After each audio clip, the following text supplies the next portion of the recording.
Hello and welcome back to another episode of Supercoach Insider. My name is Ben. I'm Swizz. And thank you for joining us for our team-by-team analysis series. We've got Essendon, ladies and gentlemen, a team that we have to be super nice and considerate of today. Before I move on, SC Insider 100, you can find us on Facebook, Twitter, and TikTok. All the audio platforms as well, so Spotify, Soundcloud, Stitcher, you name it. YouTube, search for us, Supercoach Insider. Also brought to you by a condensed, let me go label that. That's not going to work very well. Splashvodka.com.au. Shout out to them as well. Swizz, tell us what's happening here, mate, because I was getting ready to talk a whole bunch of smack talk, but it looks like I need to change my tact. Well, yeah, I actually don't know what's happened to his screen. Can you see that, Benny boy? Yeah, mate, you're just distorted. It's pretty much like Essendon's top 8 chances this year. Yes, but we've got Bryony joining us there in the screen, Essendon supporter, also my wife. So thank you, honey, for coming on. You might want to check your visuals there too, Bry, because it's it's fine. This is a bit cute. This is a bit cute. It's probably just the processing, mate. It's fine. It'll probably wash out. Probably come out in the wash. Good. We hope it does. But yes. Welcome, Bry. You've long-time listener, first-time viewer, caller, joiner. Yep, welcome. Long-time forced listener. Yep, I can actually be part of the action instead of listening through the room. I feel the same way when I go and stay at hotels. Let's go through it. How long have you supported Essendon, Bry? Probably since, I don't know, I think it's about 20 years. Yep. And I've been going to the games. Obviously a member of the club. A long time. Yep. AFL member. That's correct. Had some ups and downs, that's for sure. See, I can respect that. There for the long haul, the highs and lows, Brisbane Bears into Brisbane Lions. You got to appreciate the hard times in order to get to those good times. So I can appreciate that. Swizz, all right, let's get into having a look at the draw, the fixture. Has to be an easy fixture when you come down the bottom of the ladder there. Hit us up. What does it look like this year? An easy fixture for Essendon, so let's... Be nice. Okay, so Essendon overview. Finished 15th, 7 wins, 15 losses, percentage of 83.2. They beat the Crows in a close win, lost to Collingwood by under a kick, that heartbreaking one where, was it Jamie Elliott after the siren of that? Glad Ben's not here to recap that one. Their best wins, I actually saw their best win up in Brisbane with you, Benny boy. That was a good day, wasn't it? Yeah, not really. Oh, horrible day. No one. Okay. No one get me started. Yeah. Zach Merritt, no attention at all. Neil got tagged. No one did nothing. And literally, we were sitting there. No one paid attention to Zach Merritt. Killed us. Absolutely killed us. Absolutely destroyed it. So I forgot all about that too. Thank you. And I think, Bri, you might have seen the other best win, Sydney at the MCG. Were you there for that one? I think I was. Yes. Yeah. I don't know. It was all a bit of a blur in the end. We didn't have too many highs. So, yeah. So that was that. Third worst defence in the league with 3 scores above 138 kicked against them. The question is, how do they solve this with no real key into their backline? Yeah, Hurley and Francis didn't play last year, but are still part of that squad. So they haven't really replaced anyone that's of note for that. What does Brad Scott change with their game plan? Reports are more kicking and control, switching of the ball, especially through half back, a bit more patient playing the territory game. And they're ranked 16th for experience and 15th for age. So that's a bit of a list profile. But the big thing there is obviously the new coach and to see that change of game plan. Interesting. They actually got Montgomery. I don't know if that's how you say his name, but a mature age intercept defender. I'd consider that a defender there, Swizz, but maybe not key stocks. Yeah, I guess it's I guess through the that was through the rookie draft, and I think that's why. Well, Nico and I were talking about that earlier, trying to work out why he's popped up in so many teams. So maybe that's what people are thinking, going, okay, this guy's in the rookie draft for a reason, because they've obviously really shortened that defence with Redmond and Ridley, Bry's favourite player, Zerk Thatcher. And then young Reed in there, who's obviously still developing. So I think I believe I was defending. We have Jake Kelly. Kelly. Oh, Kelly's what 190, and Laverty's about that same size. Kelly, Laverty, Ridley, and Redmond are our setback. With McGrath would be back. But there's no real gorilla. No. the whole team's a bunch of gorillas. Here I was being nice. I was end up, standing up to defend them, and I know rookies are generally coming a little bit later, but yeah, I mean, as far as in I think it was the Samful, he had the most intercept marks for all non-AFL listed players. So another intercept marking defender. So I think that's pretty interesting, and it's funny that you talk about the strategy that they're looking at using because it sounds exactly the same that what St Kilda are doing. Like control the ball when you have it, run with speed, coming out of the defensive line and take it on. So it's going to be interesting to see. Yeah, so what eventually. 7% got him in so far. So yeah, there might be something on that, and maybe come round one, a perfect 102k is exactly what us super coaches are looking for. So yeah, we'd be happy if he gets some early games. So the ins and the outs. In the big one we've talked to, the goat for Essendon, Will Setterfield, trade from Carlton. Then we've got Sam Wiedemann from Melbourne. Yeah, you're happy with Weeds, aren't you there, Bri? Well, we'll see. Then Elijah Charters pick 5 in the draft. 187 centimeter ball winning midfielder. Unfortunately, he's already injured, but hopefully gets through that because the kid's got a lot of talent. Lewis Hayes, 25, and then the Davey twins, pick 45 and pick 54. So they're definitely going to add something up into those forward lines and pushing up to the wing. I think Jaden's carrying a bit of an injury, but they're both father sons. Anthony Munukara, I think that's it, which is the Category B rookie, and I think he's another small forward in there. And we've obviously talked about Rhett Montgomery, and out's gone. Hurley retired, Smith's retired, Cutler's been delisted, Thomas Hurd's delisted, Garrick McDonough is delisted, Brand delisted, Ham delisted, Alec Waterman, I thought he was a bit unlucky to get delisted. Josh Eyre, Aaron Francis has gone up to Sydney, and then there's Tipper, who did retire, but then he's been relisted. So quite a few changes there for the Bombers. How do you say that name, Twiz? That Anthony, how do you say it? Anthony, was it Mankara? Am I saying that right? You were saying like Manuka. I was like, his nickname's Honey. It seems Honey. Like. Honey on this show. So we've got playing twice. They've got Collingwood, Geelong, Giants, North Melbourne, Port Adelaide, and West Coast. So the good there is we've predicted GWS, North Melbourne, and West Coast to be down that lower end of the ladder. So there's potential for some wins there for the Bombers. The obviously negatives is Geelong, Collingwood, and Port Adelaide. Port Adelaide, you expect to rebound a little bit better up the ladder. Geelong's obviously going to be the tough one. Their first 4 is actually very friendly. Hawthorn away, which will, I think, that Eddie had still. It might be at Marvel, it might be the G. Gold Coast at home, St Kilda away, and GWS at home. So I know a few people have talked about Parish and Merritt early. It could definitely be something to look at. Their last 3 is also North Melbourne, GWS, and Collingwood. The bye's round 14. So, yeah, no, I think that's not a bad draw of that. And we talk about a couple of those premiums in Parish and Merritt that we'll get into in more detail in a second. But, yeah, with those sort of draws, we know how well they find the ball. Definitely somebody to be looking at, I think, early. Yeah, like I do like Merritt and Parish, and sometimes I can't split them apart because, I mean, they're both very different players. Zach Merritt usually finishes the year extremely strong, which happened again last year, and it happens every single year where if you can get him cheap enough, just jump on. Is pretty much where it sits. Now, I'd like to get some actual Essendon opinion here because I'm not sure how they're going to structure up. Like, is Parish the one that's going to just get that free sort of reign? Both miss games here and there, but I'm really interested to see more how like the coach sort of uses them. But Parish, I really like, except Zach Merritt has more 125 pluses and more 150 pluses in his repertoire. So, yeah, I don't know. I am not too sure. Bryony, what do you think? I think if you're going to want to choose a Merritt or a Parish, I think Merritt probably is that higher scorer. He does find the handball a lot more. So, personally, I've never actually picked them in my teams. I did when I did the fantasy. I know Merritt was a gun there, but I've never actually put him in my Supercoach team, to be honest. Yeah, so I would probably, if you're wanting to go one of those 2, I'd go Merritt. But personally, I won't be going any.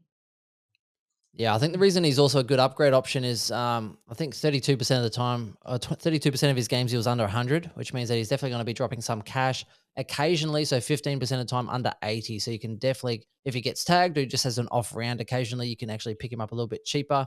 Zach Merrett's been known to improve his time on ground over the last few years because it was, I think, under the 80 mark. And I actually quite like his ceiling when he gets going as well. So, I think he's probably the one to go as well. But again, I'd be looking at to probably upgrade at that point in time. Parrish goes for more hundreds consistently, but he doesn't have as high of a ceiling as of late. So I'd be kind of just sticking with that one. Swizz, where do you stand on the? Merritt's what is it, CBA percentage is actually quite low than what I thought it would be, 67%. So I feel like to me, there's some growth there, but then with all these extra midfielders that they're trying to rotate through, so you would think Parrish, Shield, Merritt's your top three, but then Caldwell definitely was starting to come on his own throughout the year. I think McGrath drops more back to a half back, but then you're looking at Hobbs, like Langford can run through there. They've got Archie Perkins, which I think a lot of people are still pretty bullish on. And then obviously the young fella that they picked up this year. So the Bombers do have some depth to go through that midfield. So it'll be interesting how Scott kind of balances that. One other thing is if Merritt does become our new captain, how's he going to handle that? Is that going to elevate him? I don't know. And I don't know if he's our next captain either. It's out of him or McGrath, I believe. So I can tell you what'll happen. Stress leave. 100% stress leave is what's going to happen to the captain of Essendon Football Club. They're the two premiums and that, and we always bunch them together because they're practically the same price, 617 and 610, and they always seem to be around that mark, around that top 10, as you said. You usually can pick it up more. Merritt, you pick up cheaper. I always seem to be able to pick him up cheaper around the buy. It seems to be that discussion every year, where the I think it's Parrish has got the ability to go big, because he's more that contested inside ball winner. We've seen it before when he gets going, and you wouldn't want to miss out if he goes a couple of big 130s. So I find he doesn't have the kind of the standard deviation. Well, he's got the better standard deviation, which obviously means the more consistent price scoring or price. Yeah, and Parrish is also 2 years younger, so there's definitely scope for him to kind of improve. Definitely valid considerations with these other people coming in. If there was, scope, I guess Shield and Tozias or whatever, they're probably outside players. So maybe Merritt might be a little bit more inside outside because he is a really good runner as well. Whereas Parrish, I think, is kind of limited to the role that he'll have, and he does that well.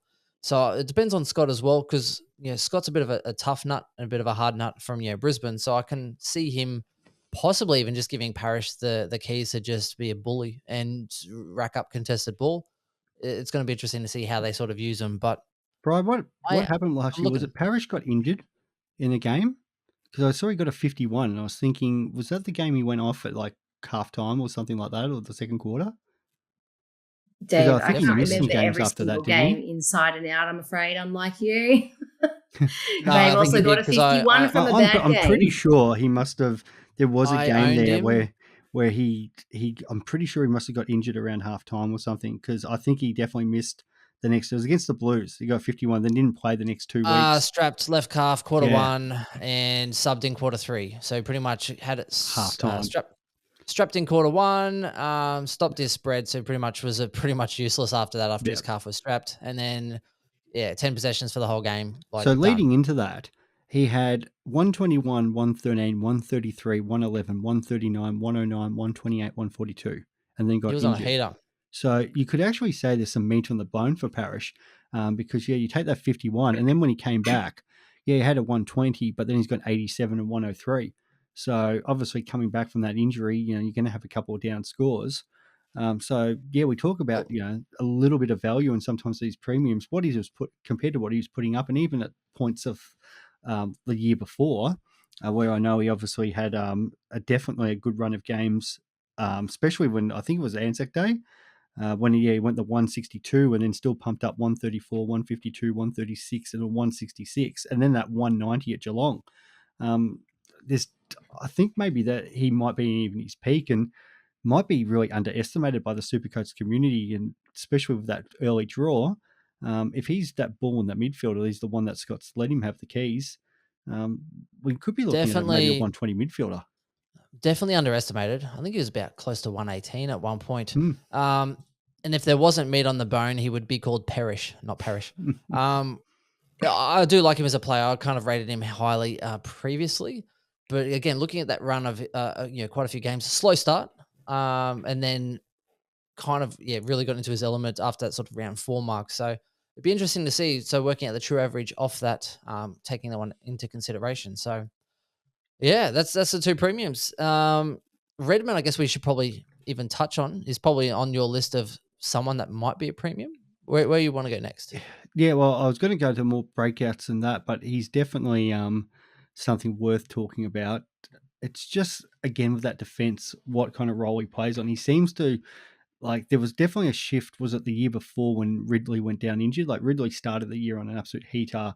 Not obviously last year, but I think the year before. And then was it the Brisbane game? He got injured, and then Redmond kind of came in that role. And we saw that bit more. And then last year, I think a lot of people thought Ridley would move back into that role, but they really went with Redmond. And then he absolutely had some massive games. My only concern there is, what does Scott do? Do they kind of change? Is it more the McGrath coming out? Because we saw where that was, it the 144, the 152, the 176. But those last 3 matches, 68, 63, 55. So again, they had that role change for him. And it makes it tough to pick. If we knew that he was that kind of rebounding defender and he was kicking the ball out of the 50 all the time, then I wouldn't have a problem. But yeah, how do we know it's not going to be a 4-week patch with him, and then Ridley comes and does the exact same thing? Speaking of Ridley, I've had a few people put him in their sides in the last week saying, oh, he's free now. Like he is now going to be freed up as an intercepting player and this, that, and the other, and 504,000. So again, similar price point to Dacos and Himmelberg, but it's almost like you're jumping at shadows. I do like Ridley. I think he's a great ball user. I think he's great for that side and great in that defensive line. But at the same time, even when he was doing well, it's like a 98.7 average. I could take the risk in draft, right? Redmond and Ridley, I think you kind of go, okay, well, 92. Redmond, you'll pick him up thinking you'll probably get around you what you're paying for. Ridley, I'd probably pick him up a little bit earlier, thinking that there might be a little bit there if he does get that role. But in standard, again, you need that 100 plus at least as a minimum. Yeah, exactly. So I don't have the confidence I would, some of these other defenders that we're talking about.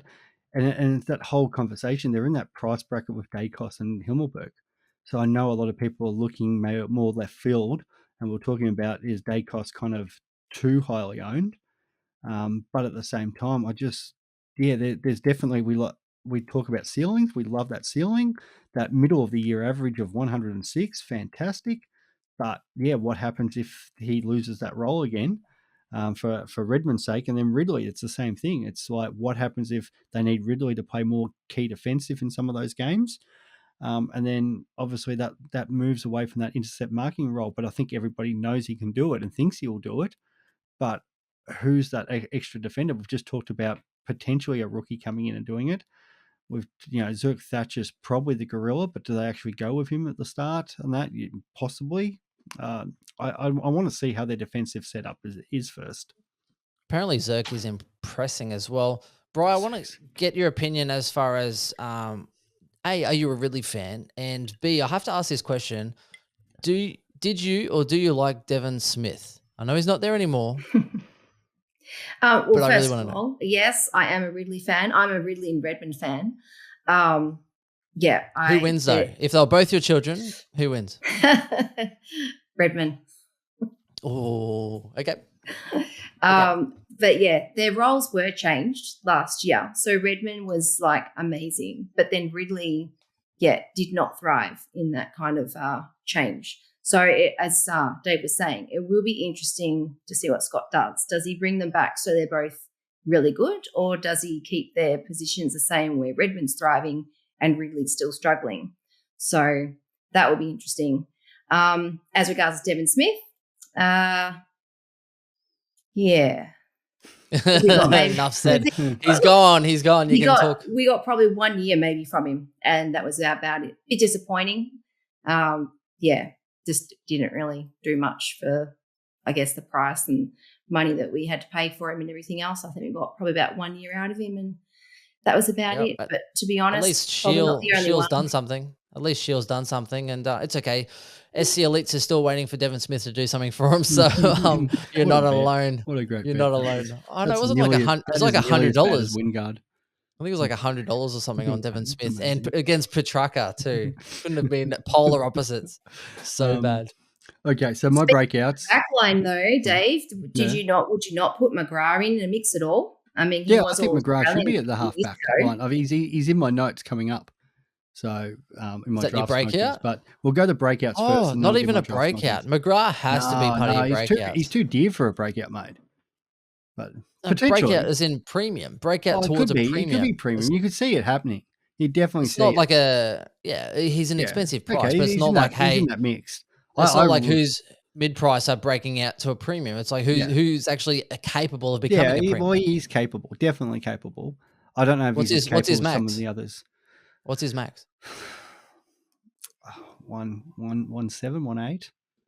Jeez, I was going to say 100 on the nose, but yeah. I think at max, like if they ran the ball through him all the time and he was just running through half back, yeah, sure, there's potential. That's what I was more thinking. I was like, maybe 1.2, 1.3, but you said max.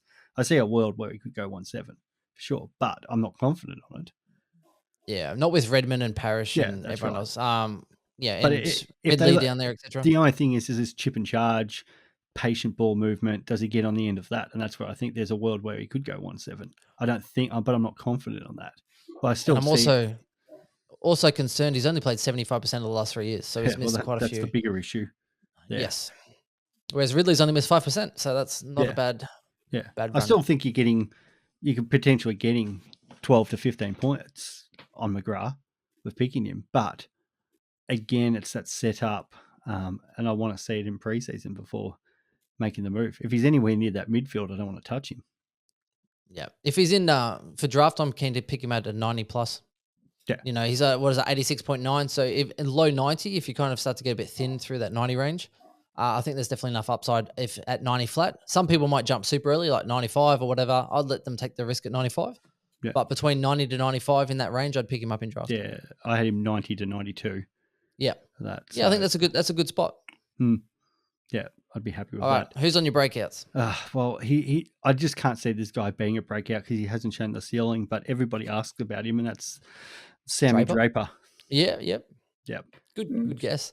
Yeah, which he's in 7% of teams, nearly 8% right now, and you can see why, because everyone's looking at cheaper ruck and thinking, it's got to happen, doesn't he? And that, but yeah, he's scoring potential. When we talk about ceiling, like last year, 1, 2, 3 tons, and the highest was 113. There's guys. Well, we just talked about Redmond and his ceiling was 190. Like, how can you pick a ruck he scored 3 tons last year? I just don't see it. I think he's more that highlights package, impact player, heart and soul for the Bombers, and the Bombers supporters are going to love him for the next 10 years. But I just don't think he's going to be a Supercoach option. He's still got time. Now, bro, are you a mullet fan? Definitely not a mullet. I am a Draper fan. Okay, right. I was going to say, if you were a mullet fan, then maybe we should probably try and get some crowdfunding to get Swizz to have a mullet, which would be the funniest thing to see. Sports Person of the Year and a fresh mullet. Imagine if you did that, a wife beater shirt and a mullet as Sports Person of the Year. That would be amazing. I'll buy a wig. A wig, yes. That'll be just as good. We'll call you the Bailey Smith. And also, the goal of the year, right? You were talking about discrediting the goal of the year winner, Swizz. Now, he's in a good age profile, right? Now, a Draper fan. I want to hear at, what is he priced? 400 flat? He's very cheap. He's priced at 72. Yeah, well, what's that in price? Oh, yeah, so 398,000. Yeah. Okay, so he's 24 years of age. Right, rucks generally get better. We saw Marshall, I think it was around 24, actually, when he started doing the ruck on his own. Had that really good season, and then all of a sudden Paddy Ryder's come in for a couple of years. I think he's now maybe 27, Marshall, right? So Draper's 24 years of age. He's got a lot to come, and I think I know it's understandable and realistic. He hasn't had too many hundreds, etc. But again, we're talking about a 24-year-old ruck. Bri, what do you think? I reckon he's got another level to him. Oh, yeah, for sure. I'd like him to actually grow this year, but, he's a wildcat, so it'll be interesting. He needs to have a good mentor, I think. He's had a lot of injuries as well. So you say he's 24, but he's only played probably the last couple of years. Took him a long time to get to our sole ruck. But yeah, I don't know if I would even pick him in my Supercoach. I mean, when you said that price though, it's kind of appealing, but I think there's probably better options if I was to choose someone else. But I hope that he can get taken under maybe a coach's wing a little bit and just kind of keep him on track, because I think he's got a really good talent. He's got that spark. I really like Draper, but I hope that he doesn't go backwards or plateaus. I want to see him kind of go to the next level, which would be good this year if he can. Yeah, well, that's the one thing you're right. He's played 43 games, so.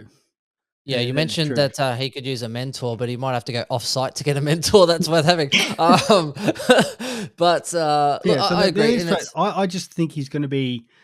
He reminds maybe sort of like that Ben McAvoy type scoring ruck. Like McAvoy is a fantastic player. When he win a premiership or something, like I don't know if he won 2 or whatever, but you never had him in in your team. I think he's always going to be around that mark. He's going to turn into that 100 sort of guy. That's what I was thinking. He might kind of go from 72, because he got 72 last year. Yeah, I think 72 to maybe 2022. 80s, like that 85, 86, and then develop into that 100 guy. I was going to say I'm not excited. 85 to 92. Kind of like Grundy kind of hovered. Grundy hovered around 90 for a couple of years before he sort of took off. Yeah, I just don't think that's going to be him. Like, I could be wrong, and he could one year just absolutely destroy the competition, but compared to some of the other rucks, I don't think that's going to be that sort of guy. He's always going to be that in the draft, Riley O'Brien type McAvoy, going to be that guy that we're going to pick 4th or 5th in the future. And that I don't see him being the top ruck. Being sole ruck as well, you kind of want him to score more. You'd hope you would expect him to score more, but I don't know if I see it either. Here's where I am picking him in draft, right? So if by some chance there's better value out there, everyone's kind of gone the rucks, I've got absolutely nobody there, right? I might, with whatever's left, I might kind of pick up a ruck, right? Maybe it's McInerney, or maybe it's someone worse than that, right? Then I might actually double down and then kind of go, hey, well, maybe I'll go and get Draper, and that way he can be a bit of security, because sometimes it's actually really good having a couple of those fringe rucks on, so one on field, one on your bench, because during the season, you never know, because sometimes these rucks fly. Like Max Gawn came out of nowhere. Sometimes it's nice to have just that backup ruck, and I've seen it before. Some people have had, I think it was Mumford as their ruck, and then they had, and I think it was Sandy or something or other as a backup that no one had, and next minute they're both just popping off. So I think it's not a bad option if you do miss out on the really good amount of rucks in your draft league.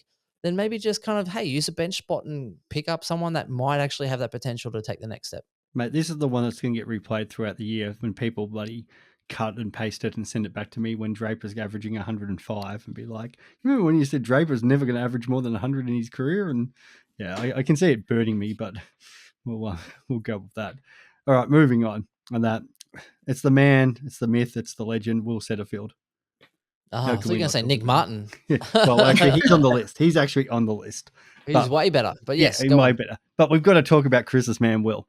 That crossing over from Carlton. I just don't actually see exactly how he fits in. We just talked Merritt. We talked Parrish. We've talked about all these other midfielders, Caldwell, Shiel. I'm sure there was other teams. Like the only thing Essendon was probably crying out for was that tall midfielder. But I don't see how he becomes the starting option on the field. That I just don't see where else, and there's nowhere else for him to play. But so, I think he'll probably come off the bench. He'll be handy, but I don't think the hype that Chris gave him last podcast is just not happening. Yeah, they don't have too many tall midfielders. I mean, Hobbs is 183. It gets pretty thin, I think, outside of that. I mean, Heppel's 189, but he's not really playing, pure mid or anything anymore. Heppel's not playing that team, mate. No, I know. You know what I mean, though. It's Yeah. yeah, they are quite short. That's the only thing he's And got going for him. I didn't realize Nick Martin was 190 centimeters. There you go. It's huge. Go figure. But We'll so get on to my Tozias, boy Nick Martin in a minute. I think Tozias is what, 187 or something. It's a little bit taller of a midfielder. So Setterfield's at 190. So that's where the love is there for him. But as a breakout or a smoky or whatever, and that might be an option to chuck in your draft that later on. But I don't think it's really relevant of any more chat about him. I know there's been a bit of love for Archie Perkins, so definitely somebody that's worth discussing. It's just the Bombers have a lot of these guys that maybe it's just because of the way they've been coached and played for the last few years that everybody's thinking, is this going to be the year? And he's only his third season in the system, is it, or that like he's maybe fourth year? No, so he's only 20 still, 39 games, that 185 centimeters, high draft pick. So I think definitely some upside there. It's just, again, what role does he have? If he's playing up in that forward line, it's a no thanks. If they want to transition him into that midfield, then somebody to keep your eye on. See, I'm looking at the list, right? And if I'm an Essendon supporter, I'm hoping that they take strides. It's kind of like what Sydney has done and Fremantle have done to an extent. Because they do have some talent. Because I'm sitting here looking, I'm like, well, Nick Cox, highly rated. He was an absolute freak. He was nearly 200 centimeters on the wing and picking it up around his feet, running into the forward 50, kicking goals. Injury last year, right? So I'm looking at him as someone who should be able to kind of actually add value this year. Wanganeen, Tozias, a few of these other guys sort of coming through. Really good pickup last year when we're talking about, was it Martin? So, just sort of seeing where else you got Perkins, you got Setterfield's now coming into that team, you got Hobbs, right? Langford, I'm waiting for him to kind of take that next step as well because he's been hovering around as a really serviceable player, but can he take that next step to be someone that is actually damaging where opponents kind of like, oh, I can't leave you alone. I can't just leave you with a little bit of space because you are too impactful. And everyone on this list, Zerk Thatcher, I'm really excited with him, with Draper. The only one I still don't like is Jake Stringer. He's the only one on that list. So the other ones I do like, and I've got down here is big fan of, we've talked about McGrath, but Nick Martin and Sammy Durham. All reports about Martin is absolutely training the house down.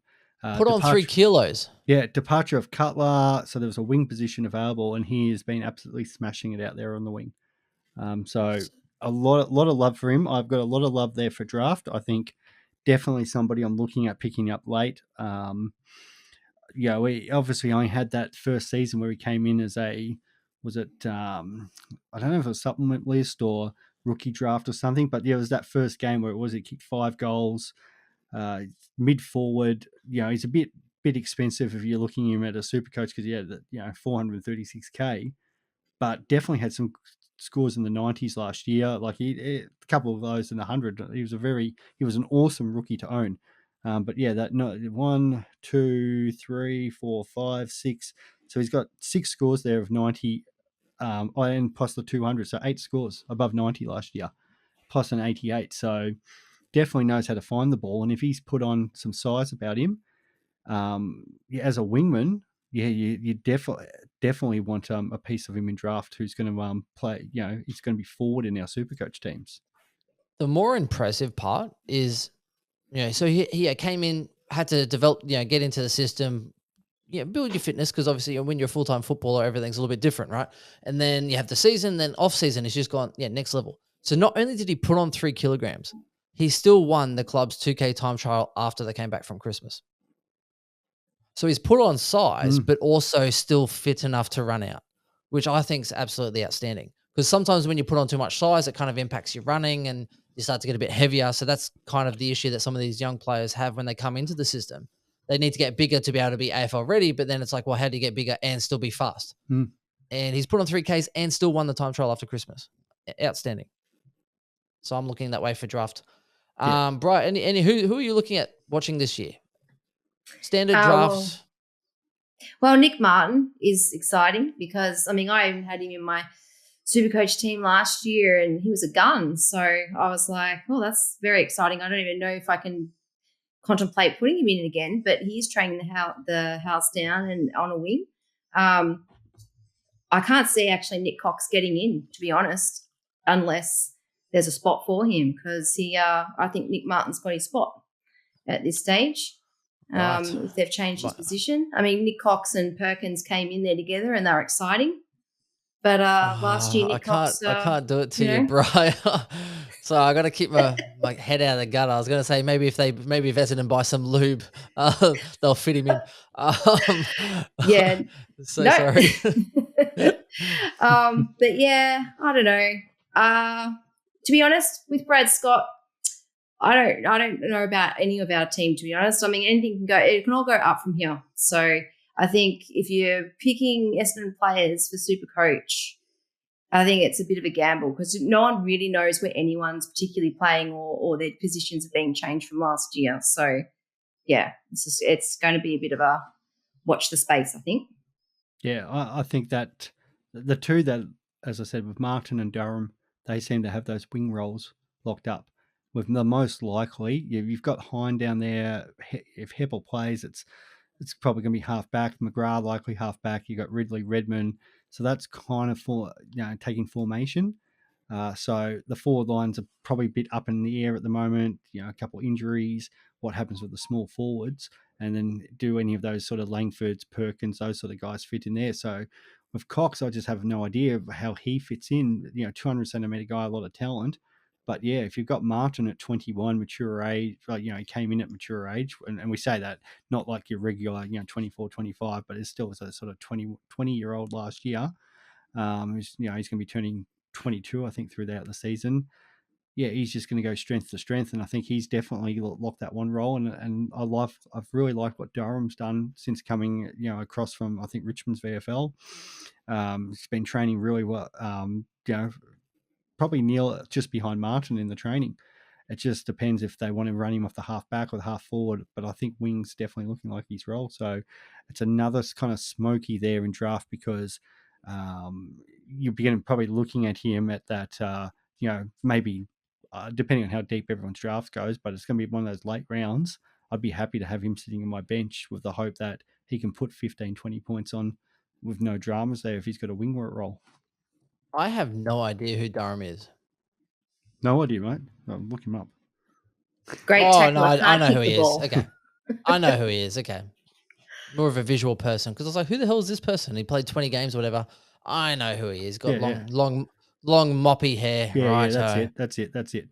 Yeah, and he only averaged like 64 last year, but then there was some, I think, sub-affected games, a couple of games were not good positions and that, but he definitely showed some games where he can score 90s.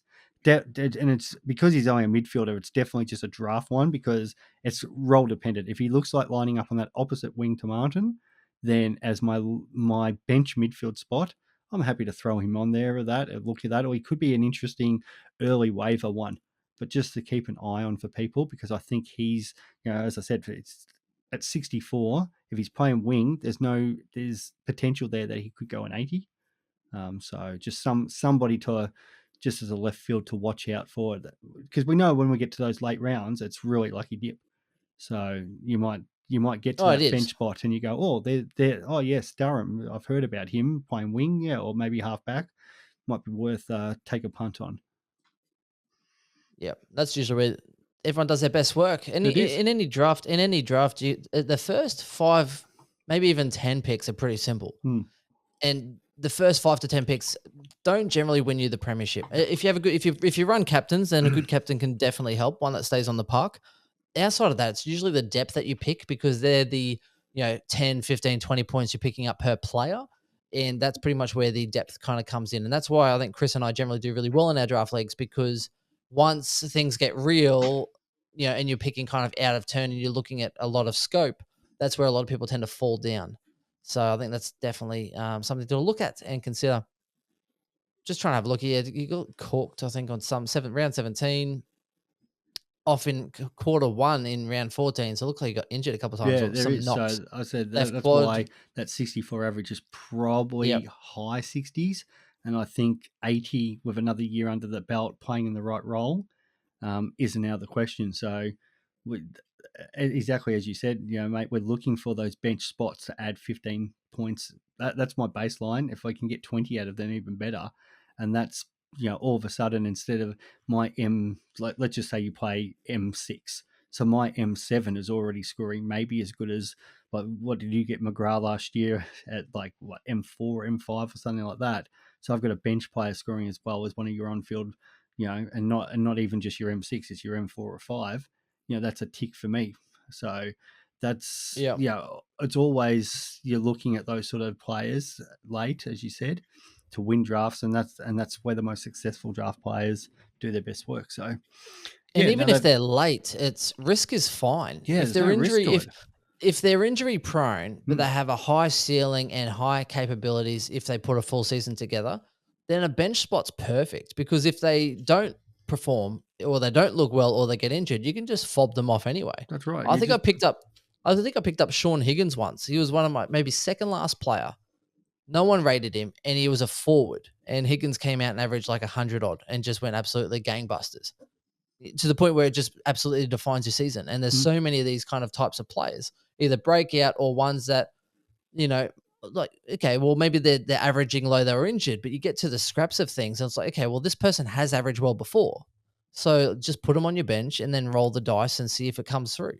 Yeah, I think there was a Sydney ruck about 3 or 4 years ago. Was it Sinclair or someone like that? I know one of the guys in my league picked him up at like round 21 or 22 and went on average like 90 or something stupid like that from a guy who you've picked up as your second last pick or last pick. Like, just ridiculous. And then you just, everybody else is behind him, and you're just chasing, hoping to pick a waiver guy that might come somewhere close to that. Like those people who picked up Nick Martin as your waiver last year, fantastic, because you had him all year as a forward, just flying. So, I love the waiver. Oh, the waiver's great. I love the waiver. I win too many early games to really impact the waiver, but that annoys me. I really need to throw round one this year. I need to and then you put up a few options and just pick up the best option and then have my team set. And they come out super early too. So many early options. It literally defines everything. I still remember bloody Chris jumping on Clayton Oliver before I could. On the waiver where you kind of, everyone's watching, this guy might have some talent, second year player, whatever it was. And then I was watching him like, I might just watch one more game. And then the game was on, and I think it was about halftime. Clary towed up in like the not intra-club, in the JLT or whatever it was. Yeah. So I go online, I was like, right, halftime, I've got to get this guy. Jump on. And I was like, he's gone. And then Chris got him at like quarter time. I was like, fuck you, Chris, literally. Right. And he went and averaged 115 that year. Yeah. The other thing to note as well, just quickly, because we're off topic, sorry, Brian, draft purposes. Also, don't be too alarmed on everyone that slides or passes somebody. Because I remember Laird, a lot of people passed over. And Callum Mills, a lot of people passed over. Both came out and were like top 6, right? Mids. Just because, one had a little bit less of a preseason, or someone just, I don't prefer them. I just want to, if they just want to jump and go at the next thing, then take the value. Take the value that's there. So that's happened quite a few times. I think it happened a few years ago, Chris. No one wanted Jackson McRae. I think he was a forward, average 107, became a mid only as a 107 mid. And it was like, oh, no, I don't want a mid averaging 107. And then Chris was like, cool, everyone passed on him. And Chris, I think it was down to maybe 102 average. He's like, cool, I'll get this guy 107 or whatever, as a bit of mid. And then he ended up going 120 something and was his captain. So sometimes you got to look, and people will go for, everyone's going up in value, but sometimes what's in front of you is actually the best deal you can have. Yeah, exactly. But I'm actually quite surprised with some of these Bombers. Like, I don't think they're going to have a successful year on field, and it's probably not their time. We've talked about that list demographic. But for Supercoach reasons, and their fixture does, definitely worth watching, because I think there's a few players there who might just become sneaky options for us that we never really thought of. I think Essendon's capable. Come on, Bryce, sell him. He's been talking smack all day. They are the bogey side for me. They're the team that, when they're up and firing, you don't want to play. They are a team that when they put it together, they are a top 8 team. It's just about whether they can actually put it together and keep it together for long enough. But I think they're definitely a threat. Well, same as like Collingwood were. Anyone on their day, you don't want to play, but can only be upwards from here. I think I think we've finally got, a coach and on the right track and got a few players added to our list and cleaned out some dead wood. I think there's a few more players we could clean out. But, I think it can only go upwards. So, yep, I reckon we will be a little bit better than the Richmond foe out there. Oh, I'm disappointed we don't have the 2 easy wins this year on that. We only get to play just once. It's not all of us can have 9 MCG games in a row. So, yeah. Well, you say you've got a coach now, Bri, but didn't you just let 4 go the last 3 years? Wow. I'm not unhappy that Rutten's gone, I must say. Yeah, fair. I love giving these Richmond assistants to the Bombers. Works out so well. You can have Rutten back. All yours. Matty Knights, what a star. Hey, Swizz, let's not go there. Speaking of stars, what about Brisbane Lions beating Richmond was it just before the siren in the final? Yeah. You should have made the trip up here. Actually, anytime you want to make the trip up, because it seems when you get here, your team loses after the siren or close to the siren. Well, mate, we've got to watch the Bombers beat you guys on that this year, so it never works out how it is exactly as we expected. But yeah, no, mate, bullish. I'm actually. It's funny when you talk about these things, and I'm sure the viewers are at home too, because you get that recency bias. So you talk about Collingwood just then, and you're like, okay, do I look at putting Dacos in my team now? And all of a sudden now I'm like, oh, do I try to fit Parrish into my team now or that? So. Yeah, and probably the last one we'll do is hopefully it's the Western Bulldogs and not West Coast, because I'd rather my whole team look like the Bulldogs, and otherwise it's going to be a bit sad if it's all West Coast players. But yeah, it's always the case with these things, but definitely a bit of food for thought. Yeah, and there's too many too many sheep, not enough farmers, I think is what's happening. And a lot of people kind of go, oh, that looks good. And then that formula looks good, or these players look good. So everyone just kind of jumps on, or then they kind of hit, hey, what's the percentage of players picked? Oh, let's just kind of pick all the top players. And even with the Essendon rookie at 102,000, I'm not sure if it's because he's a sure deal, or it's a lot of people stinging going, I want a 102K player in my formula and in my structure to kind of free up cash. So look, I think Essendon is definitely one to watch. It's going to be very interesting. And I actually don't mind. I know it's fun, right? But I actually don't mind watching them play, generally speaking, because I'd much rather watch Parrish, Zach Merritt, and stuff than that. Then I'm like, well, Collingwood, who have they got? Yeah, well, that's right. That's Degoe in a forward line, but as far as premiums and that sort of stuff. And I know it's Collingwood play a really good brand as far as team football. But sometimes there's players who just like to watch and see. Yeah, and from a Supercoach perspective, like being a Richmond supporter, finally first year in a while that we actually got some relevance. But the way we play, Collingwood play, it's not really Supercoach relevant players. It's just the game style. But if Essendon are going to play some sort of control game through their half backs, where McGrath and Redmond and Ridley could be chipping the ball around to each other and then chipping it up to the wings and stuff. It might not be the most exciting footy compared to what the Bombers have played in the past, but from a Supercoach perspective, definitely something that, hang on, I'm interested in here. This. Yeah, Carlton 2.0. Yeah. Hey, don't worry, Brisbane aren't that Supercoach relevant either, mate, outside of, well, I guess Dunkley and Neil. You've got half your friggin' team that's this year. Dunkley now, but outside of that, there wasn't too many 100+ players, not like the Bulldogs. Yeah. Just loaded up. So any final thoughts, any final questions on Essendon? Bro, you got anything to say? No, just looking forward for the year. Yep, can only go up from here. And Swizz is like, this is 40 minutes too long. Say that now. Hey, here's a question. How many? It's going to be good. How many wins between Richmond and Essendon this year? As in the difference. So on the ladder, right? Richmond on say 12 wins or whatever. How many wins between Richmond and Essendon? I don't think Richmond will make the 8. So what, 4 wins? 4 wins between them? I'm calling it here and now. You're down. You're going down. See, I'm the complete opposite. I think the Bombers win 6 games and the Tigers win 16, so I'm calling it 10. So you're calling 10? Yeah. Bro, what are you saying? Four games difference? We always sit around that 10, 11 mark or whatever.